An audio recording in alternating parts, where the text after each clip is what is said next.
Ecuador se prepara para dar los primeros pasos hacia un referéndum. El presidente Guillermo Lasso lo presentó como una consulta ciudadana, pero en los hechos va a ser un referéndum. Y te explico por qué.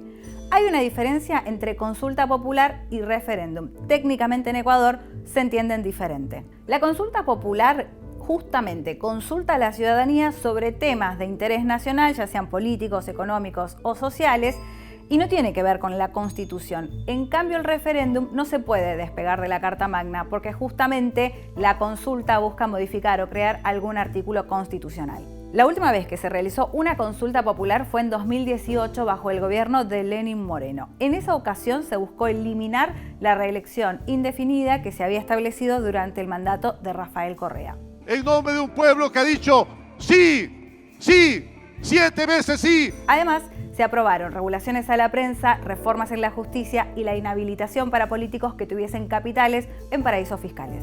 Al momento de presentar la propuesta, Lasso dijo: los convoco a usar su poder democrático a través de una consulta ciudadana que enfrentará problemas que el Ecuador no ha podido resolver en su pasado y que actualmente no nos permite desarrollarnos cómo y hacia dónde queremos.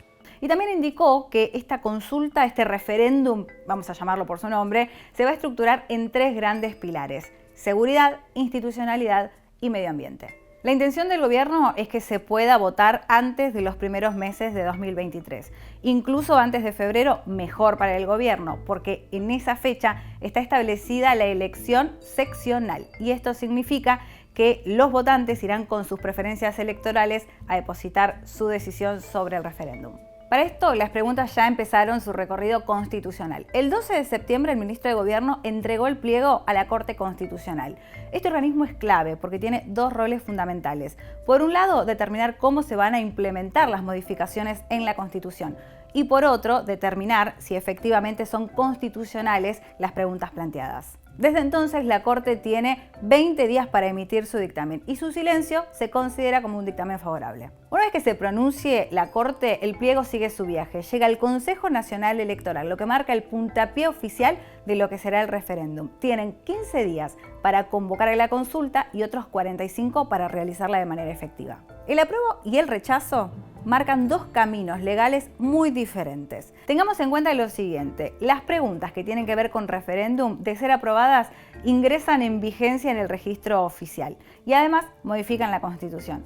En el caso de las preguntas planteadas por consulta popular, deben ser admitidas en el sistema legal a través de leyes que va a sancionar la Asamblea Nacional. El presidente Lasso dijo que esta iniciativa surge de conversaciones que mantuvo con ONGs, con grupos indígenas, con ambientalistas, con mujeres, con distintos sectores de la sociedad y de la economía, y que lo que plantea justamente es cómo será el futuro de Ecuador en las próximas décadas. Lo cierto es que Guillermo Lasso llegó a la presidencia en marzo de 2020 y desde entonces ha enfrentado una férrea oposición en la Asamblea Nacional por parte del partido UNES que lidera el expresidente Rafael Correa. Los índices de aprobación tampoco le resultan muy holgados. Las encuestas de opinión pública indican que entre un 20 y un 30% es el máximo de aceptación que está teniendo Lasso. Y además, 7 de cada 10 encuestados sostienen que su gestión es deficiente. Por eso los analistas políticos dicen que no es el mejor de los momentos para llevar adelante este referéndum.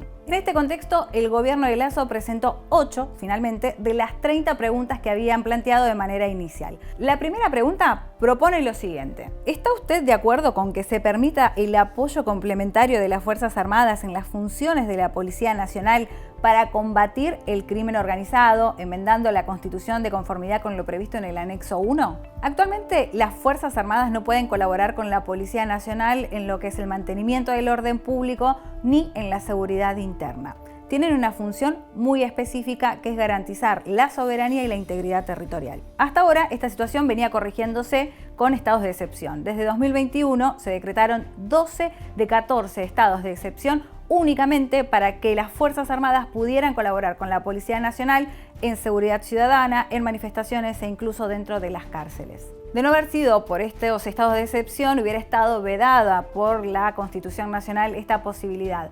Pero el aumento del crimen organizado y del narcotráfico ameritó que Guillermo Lasso tomara esas decisiones. La segunda pregunta plantea la extradición de ciudadanos ecuatorianos. Y pregunta lo siguiente: ¿está de acuerdo con permitir la extradición de ecuatorianos que hayan cometido delitos relacionados con el crimen organizado transnacional a través de procesos que respeten los derechos y garantías, enmendando la Constitución de acuerdo al anexo 2? La extradición de ecuatorianos está prohibida sin importar cuál sea el delito, y esto incluye el crimen organizado, el narcotráfico, el tráfico de armas, de migrantes y también otro tipo de delitos que, como todos, quedan excluidos de esta posibilidad. La medida busca de lleno que los ecuatorianos que cometieron delitos en otros países puedan ser juzgados allí mismo, y además, claro, hay cierto descreimiento del sistema de justicia, por lo tanto, creen que las penas incluso podrían ser mayores en otros países. El tercer punto tiene que ver con seguridad, pero relacionado con la justicia y con la fiscalía. La pregunta se plantea de la siguiente manera: ¿está de acuerdo con garantizar la autonomía de la Fiscalía General del Estado para que ésta seleccione, evalúe, capacite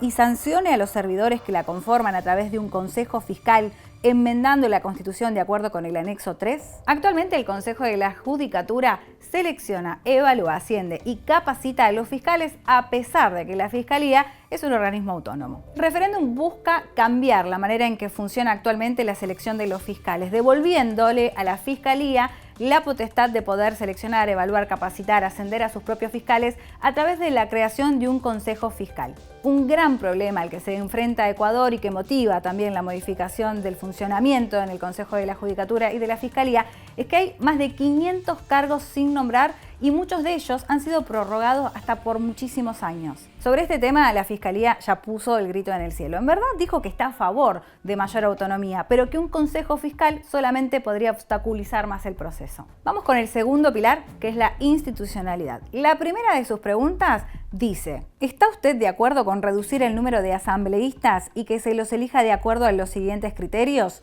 Un asambleísta por provincia, un asambleísta provisional adicional por cada 250.000 habitantes, 2 asambleístas nacionales por cada 1.000.000 de habitantes y un asambleísta por cada 500.000 habitantes que residan en el exterior, enmendando la Constitución de acuerdo con el anexo 4. Actualmente la Asamblea Nacional se compone de 137 legisladores. Según el último censo que se realizó este mismo año, para 2025 ese número se elevaría a 152. Con esta reforma lo que se busca es reducir el número de congresistas y llevarlo a 100. Porque es un organismo que está institucionalmente dañado. Esto es lo que opinan quienes impulsan la reforma y se busca tener un mayor control ciudadano sobre sus miembros. Otro de los temas más importantes en esta consulta tiene que ver con la representación política, pero no hace hincapié en los partidos políticos, sino en los movimientos. Se plantea la pregunta de esta manera: ¿está de acuerdo con exigir a los movimientos políticos que cuenten con un número de afiliados mínimo equivalente al 1,5% del registro electoral de su jurisdicción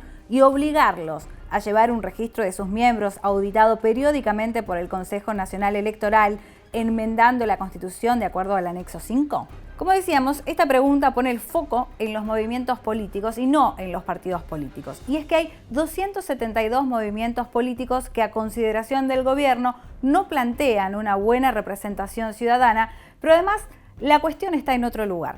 Y es que sistemáticamente, año tras año, hay personas que han denunciado haber sido incorporadas a padrones afiliados a partidos o a movimientos, mejor dicho, a los que no pertenecen. Esta modificación busca que estos padrones sean transparentes y que puedan ser auditados por el Consejo Nacional Electoral.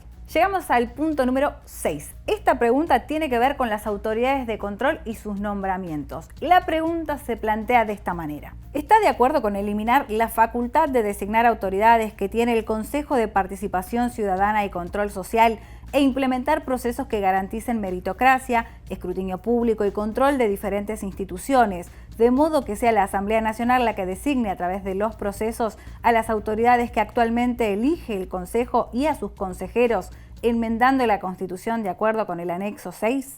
El Consejo de Participación Ciudadana tiene la atribución de nombrar 77 autoridades de control, Pero una gran crítica que se le hace es el retraso en los nombramientos, que deja muchísimas vacantes y que además han sido prorrogadas por mucho tiempo a lo largo de estos últimos años. Guillermo Lasso, en campaña, había propuesto directamente eliminarla, pero es imposible porque tendría que haber convocado a una convención constituyente para modificar la Constitución. En cambio, ahora lo que se propone es quitarle esta atribución y entregársela a la Asamblea Nacional. Pasemos al último de los ejes, medio ambiente. Y acá esto surge de conversaciones que ha mantenido Lasso y su gobierno con distintos movimientos indígenas.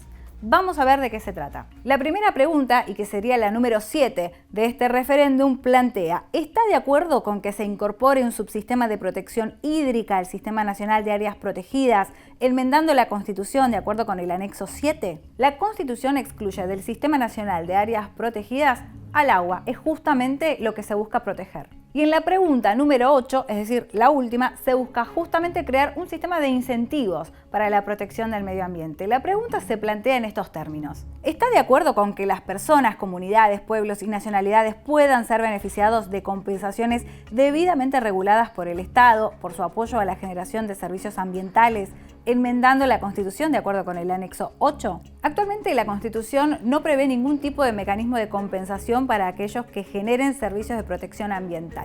Pero con esta modificación de aprobarse, lo que se busca justamente es que el Estado pueda determinar cómo se compensa y a quién. Hasta acá las 8 preguntas, pero se espera que quizás se puedan agregar 2 preguntas más, no de referéndum, sino de consulta popular. De todas formas, todavía eso no ha trascendido. A la espera de que la Corte Constitucional se pronuncie, todo indica que se va a aprobar y que el referéndum es un hecho. Soy Agustina Rivas y te traje las últimas noticias de Ecuador para C5N América.